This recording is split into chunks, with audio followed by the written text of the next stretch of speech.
you ask Tiger to solve. This deals with linear equations with one unknown. The final result is a equals 2. Let's solve it step by step.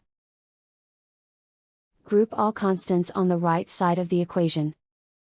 Add 2 to both sides. Simplify the arithmetic.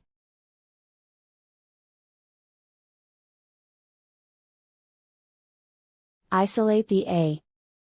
Divide both sides by 4.